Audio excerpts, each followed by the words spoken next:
Hello and welcome back to English with Fliss. This video you will learn the two words into and onto. But before we get into it, please hit that subscribe button and the little notification bell so you don't miss any of my upcoming videos and that you can help my channel grow. This is a special little shout out to Nadia La for basically requesting this video. So you will learn the meaning of the words into and onto and how to use these words correctly in sentences. Let's look at into. Actually, before we get straight into it, both into and onto are preposition words. So if you don't know what a preposition is, please check out my video on what are prepositions and I will link that in the top right hand corner for you. So into implies movement or an action where someone or something becomes enclosed or surrounded by something else. But it can also imply movement or action where someone or something makes physical contact with something else. So let's look at examples of the first sort of meaning where something becomes enclosed or surrounded. My cat climbed into a box. I'm going to put my leftovers into the fridge. I'm going to place my cake into the oven now. One thing to note is for this particular meaning, you can actually drop off the to. So what I mean by that is if I said my cat climbed in a box, that's still perfectly acceptable. I'm going to put my leftovers in the fridge, still perfectly fine. I'm going to place my cake in the oven now. Great. Either way you say it, into or just in, is fine. Okay, so don't overthink it. You just do whatever comes to you naturally. Naturally, to me, the first two sentences, I would just say in. And the third one, I would go either. I could possibly say in or into, just whatever I felt like saying. But just because I would do it those ways doesn't mean it's more right than the other way, okay? This one, he pulled me into his arms, could sort of relate to both meanings because he has pulled you into his arms. You're basically surrounded or enclosed by him, but you could also use it for contact because you have come into physical contact with him. Now let's look at more examples of the physical contact into. He ran into me and it hurt. That car crashed into the red one. The boy ran into a pole. Put your dishes into the sink. Now, these physical contact intos, you can't drop the to, okay? Because if you said he ran in me and it hurt, it doesn't make sense because he didn't run inside of you. The car crashed in the red one, again, it doesn't make sense. The boy ran in a pole. No, he can't run in the pole. So he ran into a pole, okay? Put your dishes in the sink does work. So, yeah, for contact ones, leave the to, okay? So leave it as into. Now let's look at onto.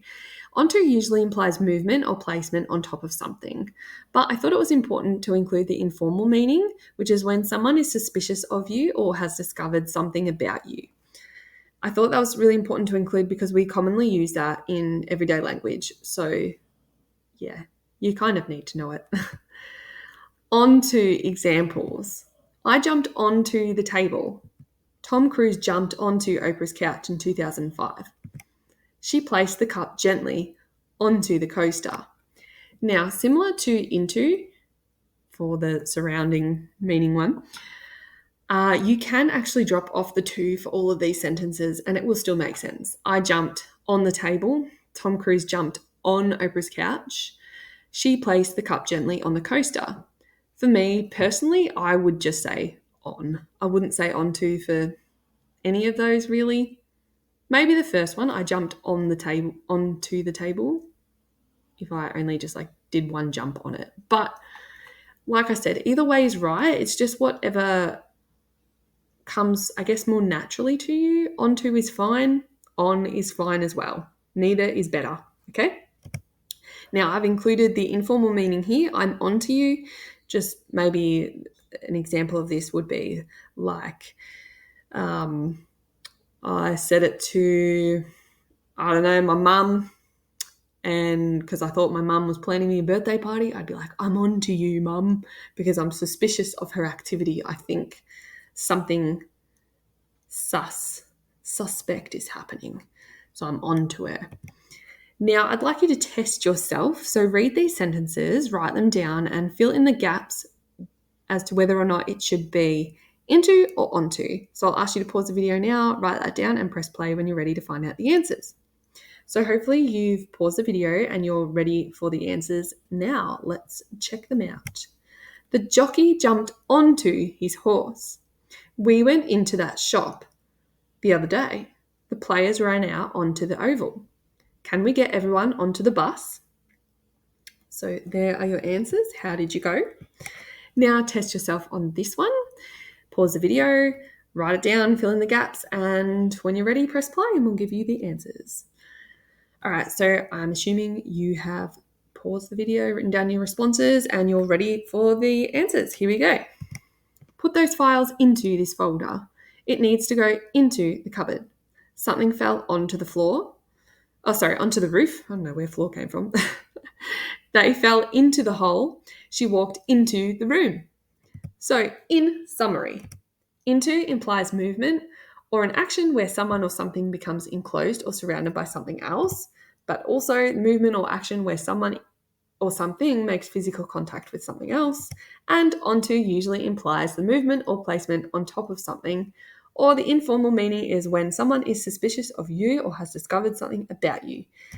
Thank you so much for watching. I hope you enjoyed this video. I recorded this, I don't even know how many times. I had so much trouble with this video.